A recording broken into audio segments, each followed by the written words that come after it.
Hola developer, ya he vuelto de mis vacaciones y vengo con las pilas súper cargadas. Así que en este vídeo de vuelta lo que te voy a mostrar es cómo ahora Visual Studio Code con GitHub Copilot Chat es capaz de soportar al completo la especificación de Model Context Protocol. Pero como son muchas novedades, no te las voy a contar todas en este vídeo, pero sí te voy a mostrar pues algunas de las cosas que son súper importantes que conozcas de primera mano. Como por ejemplo, cómo pasar del modo de transporte Server Sent Event a Streamable HTTP, o por ejemplo, cómo podemos integrar autenticación en nuestros MCP servers, y también cómo podemos crear prompts como parte de nuestros MCP servers y también recursos. Y sí, son muchas cosas, pero espérate que van a venir muchas más. Pero por ahora, arrancamos con la intro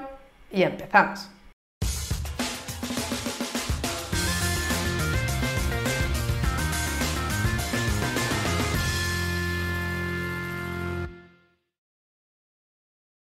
Pero espera, antes de empezar con el vídeo, quiero que sepas que vuelvo a ser profesora en el Bootcamp de DevOps de Lemon Code, en el cual vas a poder empezar con cada uno de los módulos con sus conceptos básicos para que luego en las clases prácticas podamos ir del tirón a todo lo que necesitas para que finalmente en los laboratorios puedas aplicar todo lo aprendido. Y lo mejor de todo es que 100% flexible, vas a poder ver todas las sesiones offline si un día no te da tiempo, y además vas a poder ver las últimas tecnologías que son punteras en el mercado, con los mejores docentes que te vas a poder encontrar y que te van a encantar. Pero date prisa, que el 6 de octubre empezamos. Y ahora sí, seguimos con el vídeo. El pasado 12 de junio se anunció de que Visual Studio Code soporta la especificación completa de Model Context Protocol. Pero claro, yo me iba de vacaciones, así que no tenía mucho tiempo para poner a mirarme todo esto que está pasando aquí, porque yo me tenía que descansar y tenía que hacer un montón de cosas, entonces bueno, pues al final lo he dejado hasta ahora. Pero hoy en este nuevo vídeo te voy a hacer una introducción a algunas de las cosas que soporta ahora Visual Studio Code con GitHub Copilot Chat de esta especificación, y voy a basar el ejemplo en el que te mostré en el primer vídeo que hice sobre MCP Servers, utilizando pues un ejemplo bastante sencillo para que puedas entender cómo funcionan estas características adicionales que ahora podemos utilizar tanto con Visual Studio Code y por supuesto con GitHub Copilot Chat. Así que vamos a ello. Como ya te conté durante la intro, voy a utilizar el mismo ejemplo que ya te mostré en mi primer vídeo sobre MCP Servers, y en él lo que tenía era tanto un MCP Server con el modo de transporte remoto hasta el momento, y luego también pues otro MCP Server utilizando STDIO, para que pudieras comprender perfectamente cómo se construían estos y cómo podíamos tener pues tanto un servidor local como un servidor que en el futuro estuviera alojado pues en algún sitio remoto. Y para este vídeo lo que he hecho ha sido crearme un nuevo branch que he llamado V2, porque no quería eliminar lo que había creado para el primer vídeo y que sigas teniendo esa referencia por si te hiciera falta, porque el código sigue siendo totalmente funcional, pero no están implementadas algunas de las características que a día de hoy Visual Studio Code sí que soporta. Pero es totalmente funcional y puedes probarlo igualmente sin problemas, para que puedas entender perfectamente cómo funcionan estos MCP Servers, porque en este vídeo vamos a ir directamente a las cosas que he cambiado para poder disfrutarlas pues en algunos clientes, como en este caso Visual Studio Code. Que como ya te he comentado durante la intro, si vamos al apartado de clientes de la documentación oficial de Model Context Protocol, aquí vas a poder ver que podemos ver una matriz donde podemos ver pues cuáles son las características que soportan los diferentes clientes. Y si hago un poquito de scroll, pues aquí vas a poder ver que Visual Studio Code con GitHub Copilot soporta todas las características que forman parte de esta especificación, que si hacemos un poquito otra vez de scroll hacia arriba, pues vas a ver que son los resources, los prompts, tools, discoveries, sampling y routes. Para este vídeo, para que sea lo más digerible posible, solo voy a cubrir resources, prompts, tools, y también voy a cambiar mi MCP Server remoto para que ahora, en lugar de utilizar Server Sent Events, utilice Streamable HTTP, y también voy a añadir autenticación utilizando pues la forma más sencilla, aunque ya veremos en otro vídeo más específico sobre autenticación cómo podemos hacerlo en un entorno un poquito más empresarial. Vale, pues si echamos un vistazo antes de nada a cómo teníamos este servidor remoto configurado previamente, te vas a dar cuenta que el código era bastante sencillo, y lo que hacíamos era importar este Server Sent Events Server Transport, el cual nos permitía, pues utilizando este apt-get y este apt-post, pues gestionar la comunicación con este servidor remoto.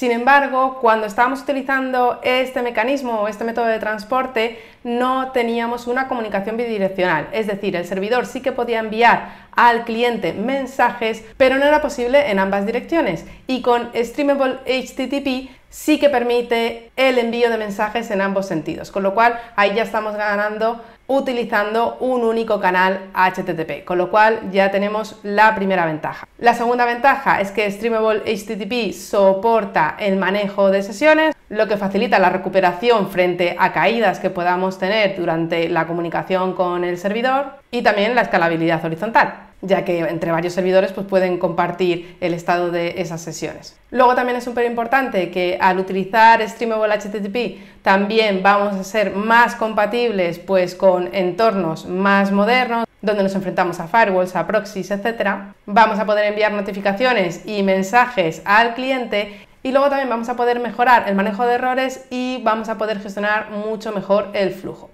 Así que, ¿qué pinta tiene ahora este servidor con Streamable HTTP? Pues vamos a verlo. Y ahora de nuevo en mi Visual Studio Code vamos a ver la pinta que tiene ese index.ts. Así que si ahora voy a ese MCP Remote y hago clic sobre este archivo, pues aquí vas a ver que hay unas cuantas cosas que han cambiado, pero no te preocupes, te voy a compartir el código, está lo más comentado posible para que puedas seguirlo sin problemas. Y como puedes ver, pues ahora estoy importando ese Streamable HTTP Server Transport y es el que voy a utilizar para que a partir de ahora sea el que utilice como método de transporte. Y obviando esta parte de Auth Configuration que veremos justamente después, lo que hago es crearme pues esa aplicación en Sprex exactamente igual, le digo que voy a utilizar pues JSON, también esta parte que tiene que ver con la autenticación la veremos después, y aquí un poquito más abajo lo que vas a poder ver es que lo primero que hago es crearme un objeto para poder guardar pues las diferentes sesiones que tenga que manejar en este caso, y aquí como puedes ver lo primero que hago es manejar el post a la ruta /MCP, que aquí en este ejemplo estás viendo que estoy requiriendo autorización, que como te decía lo veremos después, pero aquí lo importante es que veas que versus lo que teníamos hasta hace unas versiones atrás, que era algo como esto, donde mi post lo que hacía directamente era mandárselo a este transport y él gestionaba el post como considerara, y luego también tenía este get, pues ahora vamos a tener pues un post un poquito más elaborado. Pero no te preocupes porque este código también puedes encontrarlo como parte de la documentación de Model Context Protocol.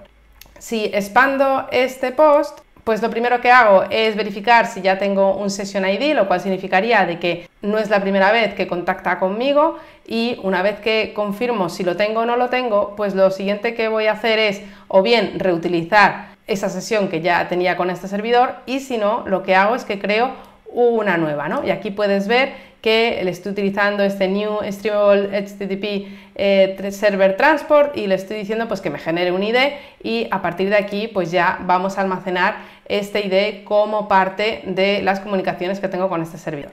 Y únicamente lo que voy a hacer es gestionar también pues cuando se cierra esta comunicación para poder eliminarla de este objeto que tengo como parte del mismo, y aquí exactamente igual lo que estoy haciendo es de la misma forma que ya hice en el vídeo anterior, lo que pasa es que ahora ya le he puesto 2.0, pues lo que hago es crearme mi servidor, y aquí de una forma lo más elegante que he podido para que quedara claro pero que tampoco nos volviéramos locos, es registrar pues las tools que haya definido, los prompts y los static resources que veremos después. Y únicamente cuando ya tengo todo definido, ya tengo mi servidor creado, etcétera, lo que hago es que me conecto pues con este nuevo cliente. Y en el caso de que haya algo que no haya funcionado correctamente, pues simplemente devuelvo pues que no hemos conseguido la comunicación.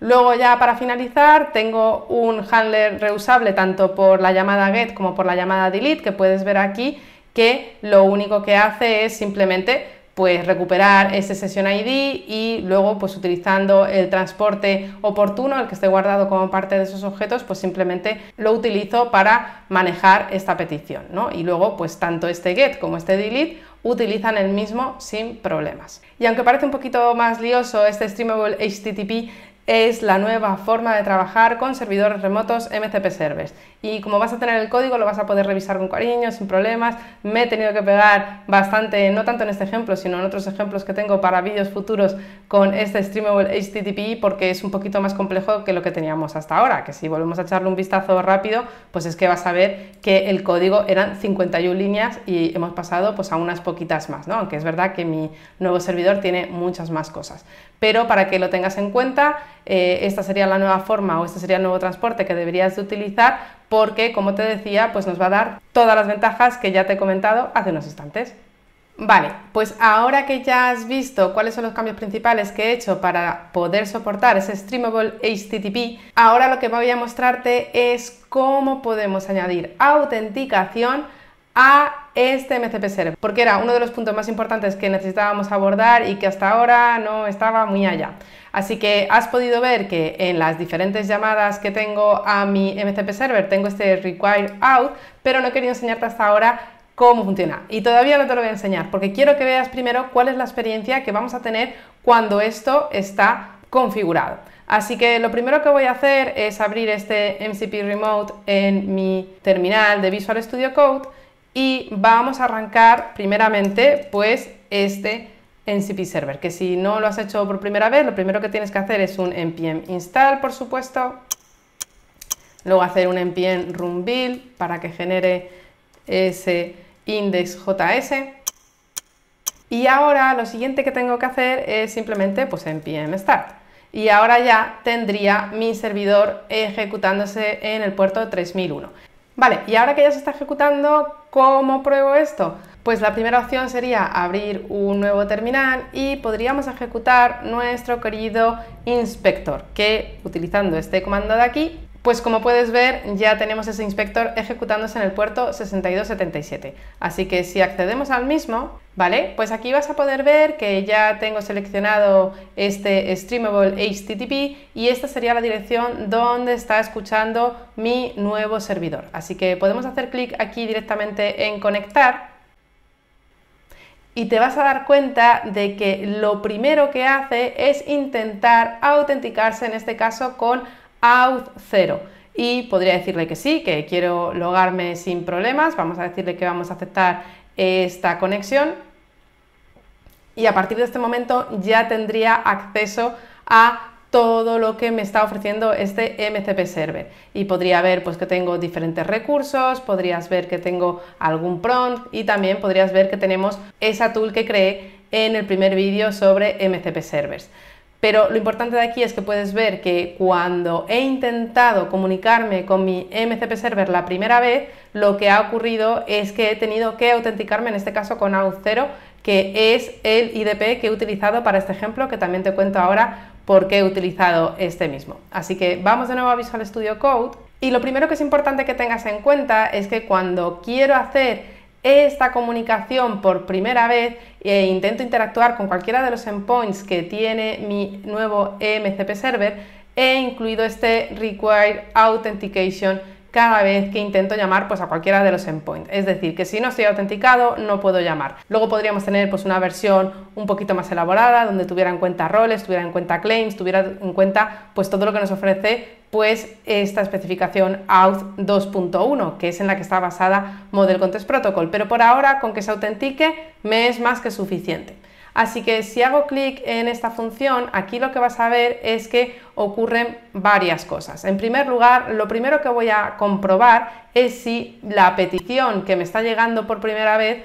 pues tiene el header authorization, y en el caso de no tenerlo, lo que va a ocurrir es que se va a mandar un 401, es decir, que el cliente, en ese caso el inspector o Visual Studio Code o el que sea, va a recibir un 401 y eso le va a hacer entender de que no está autenticado y que necesita autenticarse para poder hablar con este servidor. Y una vez que ya tiene esto, lo que va a ir a buscar es lo que se conoce como MCP Metadata. Que si hacemos un poquito de scroll hacia arriba, aquí vas a poder ver que también tengo este const metadata router, y si lo expando, lo que vas a ver es que también estoy poniendo a disposición de mis clientes esta ruta de aquí, que si me voy un momento a ella, vamos a hacerlo, Vamos a poner localhost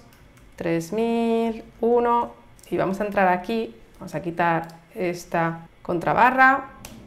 Pues vas a poder ver que esto es lo que el cliente MCP va a poder revisar para decir, vale, o sea, me he intentado comunicar con este MCP Server y me acaba de dar en todos los morros con un 401 porque no estoy autenticado. Y voy a ir a mirar a este endpoint a ver dónde tengo que ir pues a pedir ese token, dónde tengo que registrar pues mi aplicación que potencialmente pues va a tener todo lo que necesito para poder operar con este MCP Server y también pues información adicional como por ejemplo los tipos soportados, también pues cuál es el Code Challenge que soporta, es decir, dependiendo del Identity Provider que vayamos a utilizar para hacer esta autenticación, pues esta información será diferente, ¿no? Pero para que puedas ver, pues que en este caso utilizando Auth0, pues esta sería una configuración de ejemplo que podrías tener para que tu cliente MCP, ya sea Visual Studio Code, ya sea Claude, ya sea incluso el propio inspector, sepa dónde tiene que ir a intentar iniciar esa sesión y posteriormente pues intentar autenticarse con unas credenciales que sean válidas, ¿no? Así que si ahora volvemos a Visual Studio Code, aquí vas a poder ver que justamente en este MCP Metadata Router lo que hago es crear pues este Metadata Handler y aquí puedes ver que toda esa información que acabamos de ver a través del navegador, la voy a poner también justamente aquí al lado para que puedas volver a verla, pues es lo que estoy construyendo aquí, ¿no? De tal forma que puedas tener pues toda la información relacionada, pues en este caso con este Identity Provider. ¿Por qué he utilizado Auth0? Porque Auth0 es un Identity Provider que soporta lo que se llama Dynamic Client Registration. Y es que como parte de la especificación relacionada con la autorización indica que los MCP Clients deberían de poder utilizar Dynamic Client Registration. Pero esto no significa que tenga que ser obligatorio, sino que deberían de poder hacerlo. ¿Y por qué? Pues porque es cierto que es una forma bastante cómoda de poder registrar pues estos clientes dentro de nuestros IDPs, pero por otro lado, pues esto seguramente en un entorno empresarial pues no va a gustar mucho y lo que vamos a necesitar es tener clientes precreados que el propio administrador pues de ese Microsoft Entra ID o de Okta o del que corresponda pues pueda tenerlo perfilado, creado, configurado previamente y que podamos facilitarle a esos clientes pues la información necesaria para poder comunicarse con los mismos o que el propio MCP Server sepa a dónde tiene que ir. Hay diferentes mecanismos para poder utilizar algo un poquito más conservador, pero para este vídeo quería que vieras cuál sería una configuración para utilizar pues esta forma que es un poquito más sencilla, que se llama Dynamic Client Registration utilizando Auth0. Para que lo veas en su total funcionamiento me voy a ir a mi cuenta de Auth0, me voy a logar. Y aquí en este entorno de pruebas vas a poder ver que si me voy a la sección de aplicaciones vas a poder ver que tengo prácticamente pues un montón de ellas y esto es uno de los problemitas que podemos llegar a tener cuando tenemos Dynamic Client Registration activo pues para el IDP que lo estemos utilizando y aquí pues puedes ver que como he hecho tantas pruebas con el MCP Inspector pues tengo tantas aplicaciones como pruebas haya hecho con el MCP Inspector, así que lo que voy a hacer es borrar todas ellas, vamos a hacerlo y ¡puf! Han desaparecido todos los MCP Inspector que tenía aquí dados de alta y mira, también tengo uno de Visual Studio Code que vamos a eliminar también para que también podamos ver la experiencia cuando lo hagamos a través de este IDE. Vamos a eliminarlo, ya por terminar. ¿Vale? Y vamos a dejar esa aplicación que tengo de administración, que es la que he utilizado pues para activar pues ciertas cositas que necesito antes de poder tener este Dynamic Client Registration activo en Auth0 y lo primero que te voy a mostrar es qué necesitas tener habilitado a nivel de settings para que todo esto funcione como hemos visto con el inspector. Así que si me voy a la sección de settings, aquí vas a poder ver que en el apartado avanzado tengo que tener habilitado lo siguiente. Aquí, como puedes ver, tengo este OIDC Dynamic Application Registration y luego también Enable Application Connection. Si no tengo esto habilitado, no va a funcionar. Ahora ya, quedándome con esto habilitado, si me vuelvo al apartado de Applications, vas a poder ver que esto está limpio como la patena, es decir, no tenemos nada adicional. Y ahora lo que voy a hacer es volver a conectarme a mi servidor remoto. Así que voy a refrescar otra vez el inspector y antes de nada lo que voy a hacer es abrir este OpenAuth Settings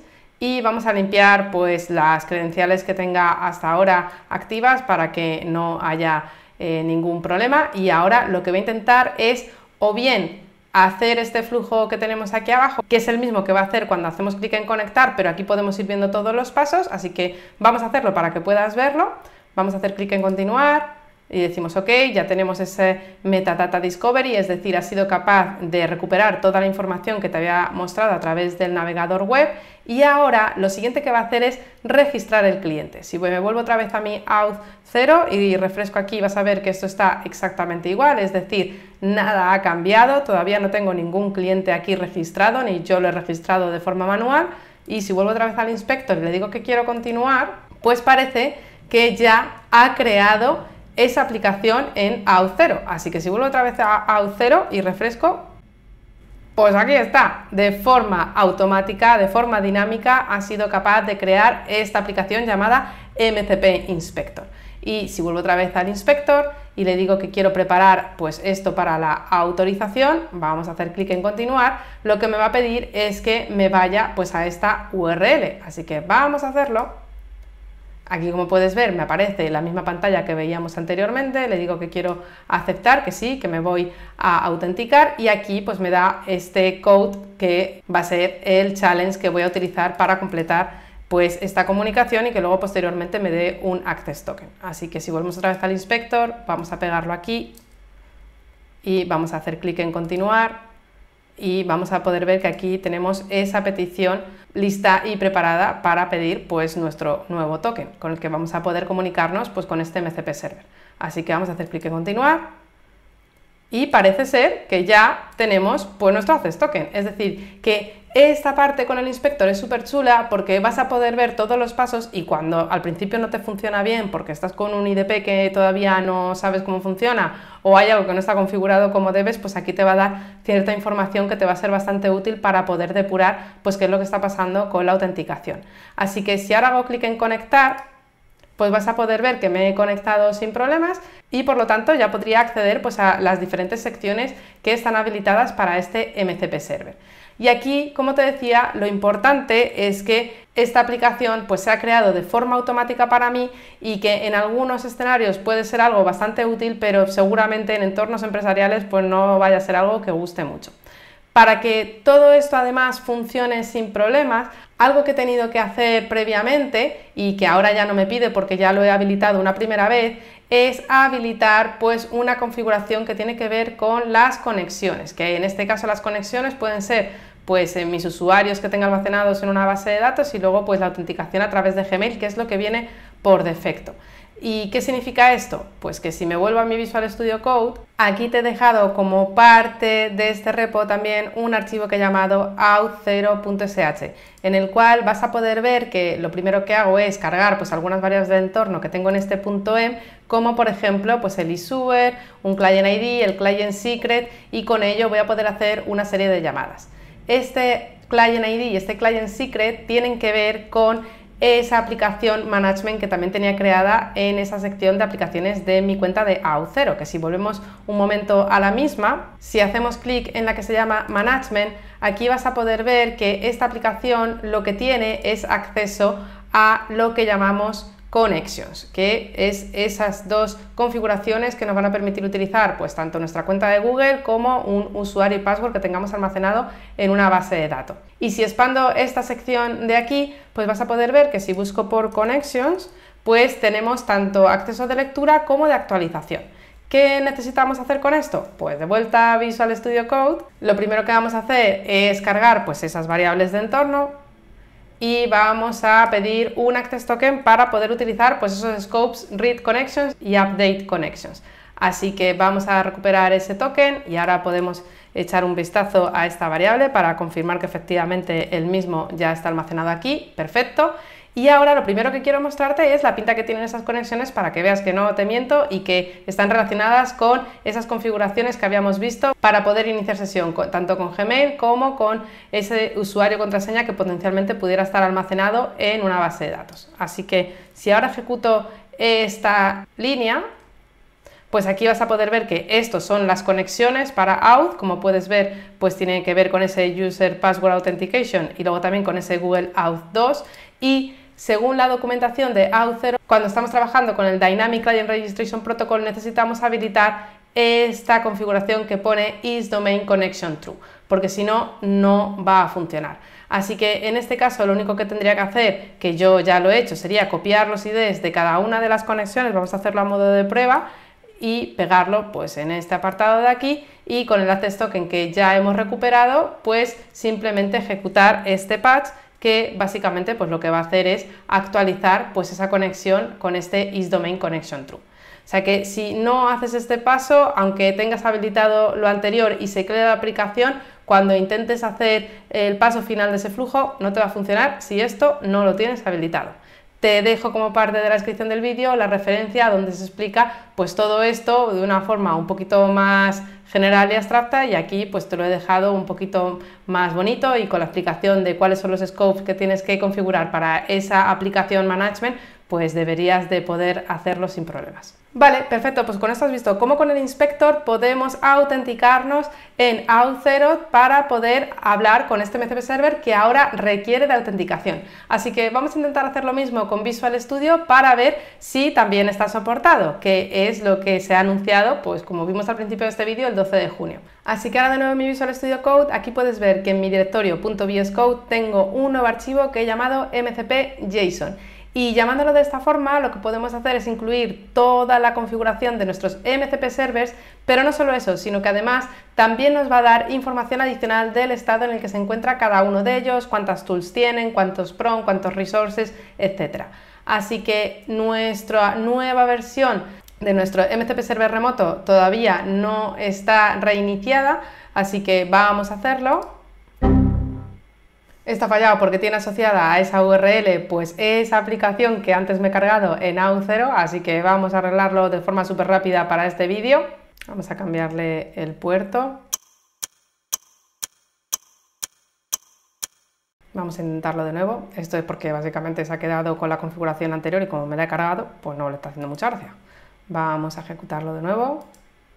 Y ahora, como puedes ver, me está diciendo que este servidor requiere de autenticación. Si hacemos clic en Allow, me va a ir a la misma URL que vimos en el inspector, y antes de decirle que sí acepto, si volvemos otra vez a la sección de aplicaciones de Auth0 y refresco, pues aquí vas a poder ver que Visual Studio Code también es capaz de registrar esta aplicación dentro de este IDP. Y luego el proceso sería bastante similar, podría ir otra vez a esta nueva ventana y decirle que aceptamos este login, y aquí pues decimos que queremos volver a Visual Studio Code. Hacemos clic en Open y como puedes ver este servidor ya se estaría ejecutando sin problemas. Así que si ahora me voy un momento al chat y refresco, vamos a preguntarle, por ejemplo, si nos puede dar algunos vídeos relacionados con las tecnologías que estamos utilizando en este repositorio. Así que vamos a hacerlo. Puedes darme algunos vídeos de YouTube que estén relacionados con las tecnologías que uso en este repositorio. Vale, y aquí vamos a decirle que queremos continuar. Parece que ha encontrado nuestro search video, que como puedes ver pertenece a este servidor que estamos reconfigurando en este vídeo. Decimos que OK. Y como puedes ver, pues aquí me está dando información relacionada con tecnologías que estábamos utilizando pues en este repo. Y hasta aquí has podido ver dos de las características más importantes y un poquito más intensas de todo el vídeo. Así que si has llegado hasta este punto del vídeo, mis felicitaciones, porque era la parte más compleja y un poquito más difícil de entender, pero era algo que era súper importante que conocieras a día de hoy, porque este nuevo transporte y poder autenticarnos para poder utilizar estos MCP servers va a ser crucial a partir de ahora, pero no quiero irme hoy sin contarte otras novedades que también están soportadas dentro de Visual Studio Code, como por ejemplo que podamos también registrar diferentes prompts como parte de nuestros MCP servers y que podamos utilizarlos de forma sencilla, pues en este caso a través de Visual Studio Code. Así que vamos a verlo. Vale, te prometo que esta segunda parte va a ser mucho más sencilla y mucho más light, pero era súper importante que vieras los otros dos puntos para ahora ya poder relajarnos y ver algunas otras características que pueden ser muy interesantes para ti. Y es que hasta ahora la mayoría de los clientes se habían enfocado en soportar únicamente lo que son las tools, es decir, aquellas funcionalidades que podíamos proporcionar a nuestros LLMs para poder hacer tareas donde ellos pues no eran capaces de llegar. Pero la especificación de MCP es mucho más que tools, sino que también podemos hacer que estos MCP servers traigan consigo diferentes prompts que además pueden tener diferentes placeholders que nos van a permitir pues darle el sabor que necesitemos para cada proyecto o para agente que estemos utilizando en este caso, para poder hacer nuestra tarea un poquito más sencilla. Déjame mostrarte cómo funcionan estos prompts para luego mostrarte la implementación, que he visto muchos vídeos que solo te muestran la pinta que tiene su uso, pero luego no cómo se implementa, entonces bueno, pues te quedas un poco así a medias. Así que si me voy otra vez al chat de GitHub Copilot, ahora que tengo este nuevo MCP server ejecutándose, lo único que tengo que hacer para utilizar los prompts que vienen registrados como parte de este nuevo MCP server es utilizar la contrabarra o el slash, pero en el modo agente. Y aquí, como puedes ver, pues solamente tengo un prompt que se llama MCP Remote Streamable bla bla bla, que es el nombre que tiene nuestro remote server, y luego lo he llamado Search Based on Codebase. Y si hago clic sobre el mismo, aquí vas a poder ver que en la parte superior me está pidiendo un input, que en este caso es el lenguaje. ¿En qué lenguaje quiero que me busque los vídeos? Así que vamos a poner Spanish, por ejemplo, que lo he hecho un poco internacional, y al pulsar el intro vas a poder ver que ahora en el chat de GitHub Copilot me aparece un texto que hasta ahora yo no había escrito, que es Search for YouTube videos that are relevant to the code base in Spanish language. Es decir, que ha utilizado el input que yo le he pasado y además pues él ya tenía preconfigurado un prompt que, juntándolo con mi input, pues ha formado el prompt final. Y ya simplemente podría pulsar el intro y en este caso, como el prompt tiene que ver con mi MCP server, pues va a intentar ejecutar una de las tools que forman parte del mismo. Vamos a lanzarlo de nuevo. Y aquí, como puedes ver, pues me ha dado hasta 3 sugerencias. Vale, ¿y cómo he creado este prompt como parte de mi MCP server? Pues en el mismo index.ts, si hacemos un poquito de scroll, aquí vas a poder ver que cuando yo creaba mi MCP server, lo que había hecho de una forma pues más o menos elegante era registrar pues los diferentes elementos que van a formar parte de este MCP server, entre ellos los prompts. En el caso de la tool sigue quedándose exactamente igual que en el vídeo anterior, pero en este caso lo que he hecho ha sido también utilizar el mismo sistema para registrar pues diferentes prompts si el día de mañana tuviera más que uno. Así que si me voy a este Search Prompts, que es otro archivo que forma parte de mi repositorio, aquí lo que vas a poder ver es que lo que he hecho ha sido crearme pues este array donde he guardado un objeto que tiene toda la configuración que necesitamos para crear pues un elemento de este tipo. Y como ves, pues tiene un nombre, que en este caso lo he llamado Search Based on Codebase, nada raro, el título, la descripción, y luego también le paso pues un esquema con los argumentos que puede recibir, que en este caso, como puedes ver, solo es el lenguaje, que es lo que Visual Studio Code me ha pedido cuando he intentado ejecutar este prompt. Y una vez que tiene toda esa información, lo que va a ocurrir es que se va a ejecutar este handler, es decir, esta función que tenemos justamente aquí abajo, va a recuperar el lenguaje y en el caso de que no le haya establecido ninguno, va a asumir que va a ser en inglés y con ello me va a devolver pues cuál es el prompt que vamos a utilizar para poder pasárselo, pues en este caso a GitHub Copilot Chat, ¿no? Y aquí, como puedes ver, pues es exactamente el mismo prompt que hemos recibido, pero habiendo sustituido pues ese lenguaje por Spanish en este caso. Otra forma de poder acceder a los diferentes prompts que tenemos como parte de un MCP server es volviendo a nuestro mcp.json y aquí, como puedes ver, también me aparece que este tiene un prompt disponible y si hago clic sobre este apartado de aquí, pues directamente me lo pinta o me lo pone en este chat. Perfecto, pues ya estamos llegando al final de este vídeo. Ahora solo déjame contarte qué son los resources y cómo podemos utilizarlos como parte de Visual Studio Code, que, como te vuelvo a repetir, ahora ya soporta toda la especificación de Model Context Protocol. Y los resources, pues básicamente lo que nos van a permitir es poder tener información adicional como parte de nuestros MCP servers. Y déjame mostrarte un ejemplo. Y para ello, directamente desde este mcp.json, si hago clic en More, aquí vas a poder ver que voy a poder ver pues cuáles son los resources que están disponibles como parte de este MCP Server. Y si hago clic sobre el mismo, pues aquí vas a ver que simplemente tengo dos. Uno que he llamado My YouTube Channel a modo de prueba y luego otro que es la documentación para el SDK en TypeScript para MCP, porque en este caso para este repo me venía súper bien tener como referencia pues este recurso. Así que si hago clic en el primero de ellos, pues esto vas a ver que simplemente es un archivo de texto, es decir, no tiene nada. Y luego por otro lado, si me vuelvo otra vez a mi mcp.json y vuelvo a hacer clic en More y me voy a Browse Resources, pues en este caso, cuando hago clic en este recurso en concreto, lo que vas a poder ver es que lo que hago es que me traigo todo el README de la documentación que tiene pues este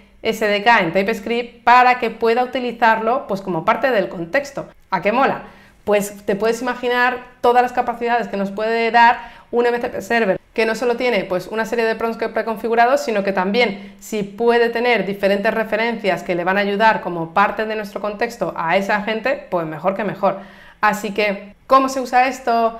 utilizando en este caso Visual Studio Code? Pues vamos a limpiar el chat y aquí vas a poder ver que si hago clic en Add Context, ahora tengo una sección que se llama MCP Resources y puedo elegir tanto los que tengo de otros MCP Servers, como puede ser por ejemplo el MCP Server de GitHub, o incluso puedo utilizar pues los que tienen que ver con este MCP Server que yo mismo me he creado, ¿no? Y le podría decir pues My YouTube Channel o incluso pues esta documentación de TypeScript. Si selecciono el primero de ellos, vas a ver que en el momento que hago clic, esta información ahora forma parte del contexto de mi chat con GitHub Copilot. Y por ejemplo podría decirle: puedes buscar información sobre mi canal de YouTube, pulsamos el intro y ahora si te das cuenta lo que está haciendo es utilizar el otro MCP Server, en este caso utilizando como transporte ese TDIO, y le está pasando en base al contexto que tiene en el cual he utilizado este recurso pues ese return gist. Así que podemos hacer clic en continuar y en este momento pues lo que va a ocurrir es que me va a dar pues la información relativa a este canal de YouTube, que en este caso pues es el mío, ¿vale? Este ejemplo no es tampoco un ejemplo súper espectacular, pero para que puedas ver que utilizando pues información que ahora puedo añadir como referencia y que yo misma en mi máquina no tengo, sino que me viene dada propiamente de mi MCP Server, pues voy a poder utilizar toda esa información con el MCP Server o incluso pues con este chat de GitHub Copilot. Pero imagínate que a lo mejor lo que quiero es pues añadir recursos más relacionados con documentación, con buenas prácticas, con guías, con cosas que tiene que tener en cuenta ese MCP Server para ser mucho más inteligente, y además en mi caso lo que he hecho ha sido recuperar siempre la última versión de ese README para que me asegure de que siempre que tenga que implementar algo como parte de este MCP Server pues que utilice la última versión. Así que vamos a hacer un ejemplo más y vamos ahora a limpiar otra vez este chat. Y ahora lo que voy a hacer es añadir como contexto pues el otro recurso que tengo disponible, que en este caso es pues la documentación de Model Context Protocol para el SDK de TypeScript. Así que vamos a seleccionarla y por ejemplo le puedo preguntar qué es Low Level Server, a ver si es capaz de responderme pues con la información que tiene ahora mismo como contexto. Perfecto, y ahora como puedes ver, resumido del README que le acabo de pasar como contexto, que no forma parte ni de mi repositorio ni de mi propia máquina local, pues ahora es capaz de utilizar esta información para poder darme una mejor respuesta, que en este caso no le he dicho ni siquiera que tuviera que ver con MCP, pero por la información que tenía como contexto gracias a ese recurso, pues es capaz de determinarlo. ¿Cómo se definen estos recursos? Pues vamos a verlo. Pues ya estamos llegando al final de este vídeo, así que deja de mostrarte cómo he configurado estos recursos para que puedas utilizarlos como parte de tus MCP Servers. Y aquí, como puedes ver, después de los prompts, pues vienen los recursos, y también he creado pues un archivo independiente llamado Resources en el cual vas a poder ver que tengo pues efectivamente creados estos dos recursos en un formato estático. También se pueden crear recursos dinámicos, pero posiblemente lo deje para otro vídeo porque si no este se me va a ir de madre y otra vez tengo vídeos de 1 hora. Así que lo que he hecho en este caso ha sido crearme pues un primer recurso, que es el que has visto, que he llamado My YouTube Channel, le paso pues una URI, le paso una configuración para que sepa de qué tipo es este recurso, y luego en este caso el handler es súper sencillo porque lo único que hago es devolverle este texto reemplazando pues por esa URI o esa URL que es de mi canal. Solo hago eso. Pero en el segundo caso, en el que tiene que ver con la documentación para TypeScript, como te decía, lo que estoy intentando es recuperar siempre la última versión de ese README, es decir, que me voy siempre a este archivo en github.com, recupero el README y luego en el handler lo que hago en este caso es que hago un fetch directamente a esa URL para recuperar siempre la última versión y que cuando se utilice como recurso siempre esté utilizando, pues eso, la última versión. Pues esto es todo por hoy. Espero que te haya gustado el vídeo y si te ha gustado, ya sabes, dale al like y no te olvides de suscribirte a mi canal para no perderte mi próximo vídeo. ¡Nos vemos!